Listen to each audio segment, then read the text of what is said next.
നമുക്ക് ഇന്നൊരു അടിപൊളി ഹൈദരാബാദി ചിക്കൻ ബിരിയാണി ഉണ്ടാക്കാം.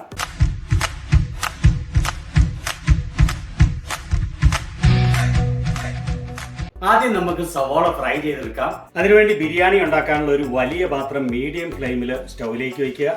അതിലേക്ക് 4 ടേബിൾ സ്പൂൺ പശുവിൻ നെയ്യ് ഒഴിക്കുക. 5 മീഡിയം സൈസ് സവാള ചെറുതായിട്ട് കനം കുറച്ച് അരിഞ്ഞ് ചേർക്കുക. ഇത് ഈവനായിട്ട് കാരമലൈസ്ഡ് ആകുന്നതിന് വേണ്ടി ഇടയ്ക്കിടയ്ക്ക് ഇളക്കിക്കൊണ്ടിരിക്കണം. സവാള നല്ല കാരമലൈസ്ഡ് ആകണം. ഈ സമയത്ത് തന്നെ നമുക്ക് കുറച്ച് സ്പൈസസ് വറുത്തെടുക്കാം. അതിനുവേണ്ടി ഒരു ചെറിയ പാൻ മീഡിയം ഫ്ലെയിമിൽ സ്റ്റൗവിലേക്ക് വയ്ക്കുക. ആ പാൻ ചൂടായി കഴിയുമ്പോൾ അതിലേക്ക് 1 ഇഞ്ച് വലിപ്പമുള്ള 6 കറുവാപ്പട്ടയുടെ കഷ്ണം ചേർക്കുക. 2 ടീസ്പൂൺ ഷാഹി ജീര ചേർക്കുക. 10 ഏലക്ക ചേർക്കുക. 10 ഗ്രാമ്പൂ ചേർക്കുക. 1 ടേബിൾ സ്പൂൺ കുരുമുളക് ചേർക്കുക. 2 ബ്ലാക്ക് കാർഡമം ചേർക്കുക.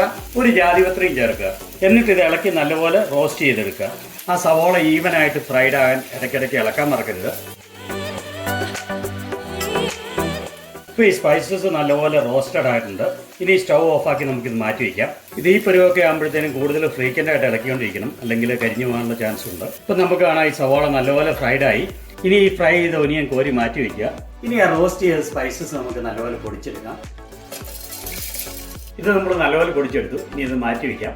ഇനി അതേ മിക്സിയുടെ ജാറിലേക്ക് 6 ഇഞ്ച് നീളമുള്ള ഒരു ഇഞ്ചിയുടെ കഷ്ണം അരിഞ്ഞ് ചേർക്കുക. 2 കുടം വെളുത്തുള്ളി ഇങ്ങനെ അരിഞ്ഞ് ചേർക്കുക. 8 കൊമ്പമുളകും ചേർക്കുക. എളുപ്പത്തിൽ അരയുന്നതിന് വേണ്ടി അല്പം വെള്ളം ഒഴിച്ചു കൊടുക്കാം. എന്നിട്ട് ഇത് നല്ലപോലെ അരച്ചെടുക്കുക. ഇപ്പോൾ അത് നമ്മൾ നല്ല പേസ്റ്റായിട്ട് അരച്ചെടുത്തിട്ടുണ്ട്. ഇനി നമുക്ക് ഈ ചിക്കനുള്ള മാറിനേഡ് തയ്യാറാക്കാം.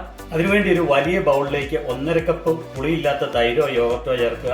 1.5 കിലോ ചിക്കനാണ് നമ്മളിവിടെ മാറിനേറ്റ് ചെയ്യാൻ പോകുന്നത്. അതിനുള്ള മാറിനേഡാണ് നമ്മളിവിടെ തയ്യാറാക്കുന്നത്. ഇത് അല്പം പോലും പുളിയില്ലാത്ത യോഗർട്ട് ആണെങ്കിൽ ഒരു 2 ടേബിൾ സ്പൂൺ നാരങ്ങ നീരും കൂടെ ഇതിലേക്ക് ചേർക്കുക.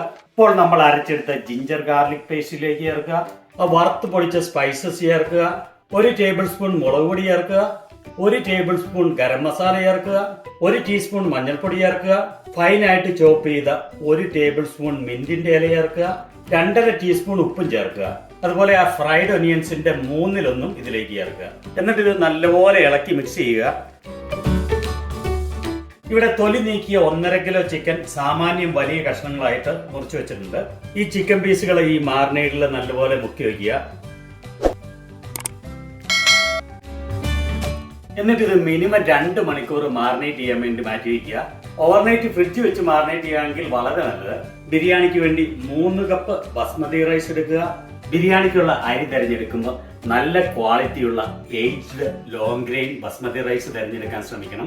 ഈ അരി 2 പ്രാവശ്യം കഴുകി ഊറ്റി നിറയെ വെള്ളം ഒഴിച്ച് അരമണിക്കൂർ കുതിരാൻ വെക്കുക. ഇനി അരി കുക്ക് ചെയ്യാൻ വേണ്ടി ഒരു പാത്രം മീഡിയം ഫ്ലെയിമിൽ സ്റ്റൗവിലേക്ക് വെക്കുക.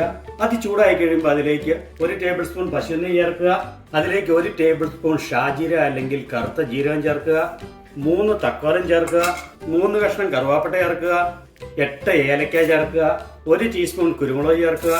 10 ഗ്രാമ്പൂ ചേർക്കുക. 2 ബ്ലാക്ക് കാർഡമം ചേർക്കുക. എന്നിട്ട് ഇത് ചെറുതായിട്ട് ഇളക്കി മൂപ്പിക്കുക ഒരു 30 സെക്കൻഡ്. അതിനുശേഷം ഇതിലേക്ക് 6 ബേ ലീവ്സ് ചേർക്കുക. എന്നിട്ട് അരി നല്ലപോലെ മുങ്ങിക്കിടക്കാൻ ആവശ്യമുള്ള വെള്ളം ഒഴിക്കുക. അതിലേക്ക് 2 ടീസ്പൂൺ ഉപ്പും കൂടെ ചേർത്ത് നല്ലപോലെ ഇളക്കുക. എന്നിട്ട് ഈ വെള്ളം നല്ലപോലെ ചൂടാകാൻ വേണ്ടി നമുക്ക് വെയിറ്റ് ചെയ്യാം. ഈ സമയത്ത് 2 നുള്ള സാഫ്രൺ എടുക്കുക. അതിലേക്ക് 1/2 കപ്പ് ചൂടുപാല് ചേർക്കുക. എന്നിട്ട് അത് കുതിരാൻ വേണ്ടി വെക്കുക. ഈ വെള്ളം നല്ലപോലെ തിളയ്ക്കാൻ തുടങ്ങുമ്പോഴത്തേന് കുതിർക്കാൻ വെച്ച 3 കപ്പ് അരി വെള്ളം ഊറ്റിക്കളഞ്ഞ് ഇതിലേക്ക് ചേർക്കുക. എന്നിട്ട് ഇത് അടച്ചു വെച്ച മീഡിയം ഹൈ ഫ്ലെയിമിൽ കുക്ക് ചെയ്യുക. എന്നിട്ട് ഇതൊരു 1/4 വേവാകുന്നോടം വരെ കുക്ക് ചെയ്യുക. അരി 1/4 ഭാഗം വെന്ത് കഴിയുമ്പോൾ അല്പം കടിച്ചിരിക്കും. നല്ലപോലെ സോഫ്റ്റ് ആയിട്ട് വേവിക്കരുത്. ബാക്കി 1/4 ഭാഗം വേവിക്കുന്നത് നമ്മൾ ദം ചെയ്യുമ്പോഴാണ്. ഇപ്പോൾ അരി 1/4 ഭാഗം വെന്തു. ഇനി സ്റ്റവ് ഓഫ് ആക്കിയത് നമുക്ക് ഡ്രെയിൻ ചെയ്യാം. ഇനി ബിരിയാണി ഉണ്ടാക്കാനുള്ള വലിയ പാത്രം സ്റ്റൗവിലേക്ക് വയ്ക്കുക. അതിലേക്ക് നമ്മൾ മാറിനേറ്റ് ചെയ്യാൻ വെച്ച ചിക്കൻ ആ മാറിനേറ്റോടുകൂടി ചേർക്കുക. ആ ഫ്രൈഡ് ഒനിയൻ ബാക്കിയിരിക്കുന്നതിൽ നിന്ന് പകുതി ചേർക്കുക. 2 ടേബിൾ സ്പൂൺ ചോപ്പ് ചെയ്ത മിന്റ് ലീവ്സ് ചേർക്കുക. 2 ടേബിൾ സ്പൂൺ മല്ലിയില ചേർക്കുക. 4 ടേബിൾ സ്പൂൺ നെയ്യും ചേർക്കുക. എന്നിട്ട് ഇത് നല്ലപോലെ ഇളക്കി മിക്സ് ചെയ്യുക. അതിനുശേഷം ചിക്കൻ ഒരു ഈവൻ ലെയർ ആയിട്ട് സ്പ്രെഡ് ചെയ്യുക. ഇനി ഇതിലേക്ക് പകുതി കുക്ക് ചെയ്ത ബസ്മതി റൈസ് ഒരു ലെയർ ആയിട്ട് ഇടുക. ആ ഒരു ലെയർ റൈസ് സ്പ്രെഡ് ചെയ്ത് കഴിഞ്ഞ് അതിന്റെ മുകളിലേക്ക് ഇനി ഇരിക്കുന്നതിന്റെ പകുതി ഫ്രൈഡ് ഒനിയൻസ് ചേർക്കുക. 2 ടേബിൾ സ്പൂൺ ചോപ്പ് ചെയ്ത മിന്റിന്റെ ലീവ്സ് ചേർക്കുക. 1 ടീസ്പൂൺ ഗരം മസാല ചേർക്കുക. 2 ടേബിൾ സ്പൂൺ മല്ലിയില ചേർക്കുക. എന്നിട്ട് ബാക്കിയിരിക്കുന്ന പകുതി റൈസും കൂടെ അതിന്റെ മുകളിലേക്ക് സ്പ്രെഡ് ചെയ്യുക. എന്നിട്ട് അതൊരു നല്ല ഈവൻ ലെയർ ആയിട്ട് സ്പ്രെഡ് ചെയ്യുക. അതിന്റെ മുകളിലേക്ക് 1 ടീസ്പൂൺ ഗരം മസാല ചേർക്കുക. ബാക്കിയിരിക്കുന്ന ഫ്രൈഡ് ഒനിയൻസ് ചേർക്കുക. 2 ടേബിൾ സ്പൂൺ ചോപ്പ് ചെയ്ത മിന്റ് ലീവ്സ് ചേർക്കുക. 2 ടേബിൾ സ്പൂൺ മല്ലിയില ചേർക്കുക. അതിന്റെ മുകളിലേക്ക് ആ സാഫ്രൻ മിൽക്ക് ചേർക്കുക. 2 ടേബിൾ സ്പൂൺ നെയ്യും ചേർക്കുക. ഇനി ബിരിയാണി ദം ചെയ്യുന്നതിന് വേണ്ടി ഒരു പാർച്ച്മെന്റ് പേപ്പർ കൊണ്ട് കവർ ചെയ്യുക. എന്നിട്ട് അതിന്റെ മുകളിൽ ഒരു ഫോയിൽ പേപ്പർ കൊണ്ട് കവർ ചെയ്യുക. എന്നിട്ട് അതിന്റെ മുകളിലേക്ക് നല്ല ഹെവി ആയിട്ടുള്ള ഒരു അടപ്പ് വയ്ക്കുക. ആ സ്റ്റീം ഒട്ടും നഷ്ടപ്പെടാതെ നല്ല ഹെവി ആയിട്ട് ടൈറ്റ് ആയിട്ട് ഫിറ്റ് ചെയ്യുന്ന അടപ്പ് വേണം വയ്ക്കാൻ. എന്നിട്ട് മീഡിയം ഫ്ലെയിമിൽ ഇത് 20 മിനിറ്റ് കുക്ക് ചെയ്യുക. ആ ചിക്കൻ ഈ ദമ്മിൽ നിന്ന് സ്റ്റീം കൊണ്ട് നല്ലപോലെ കുക്കാവും. അതുപോലെ ഈ സ്പൈസസിന്റെ ഒക്കെ ഫ്ലേവേഴ്സ് ഈ റൈസിലേക്ക് ഇൻഫ്യൂസ് ചെയ്യും. ഒരു 20 മിനിറ്റ് കഴിയുമ്പോൾ സ്റ്റൗവ് ലോ ഫ്ലെയിമിലേക്ക് ഇടുക. എന്നിട്ട് ആ ലോ ഫ്ലെയിമിൽ 15 മിനിറ്റ് വെക്കുക. ആ ലോ ഫ്ലെയിമിൽ 15 മിനിറ്റ് ഇരുന്ന് കഴിയുമ്പോൾ സ്റ്റൗ ഓഫ് ആക്കാം.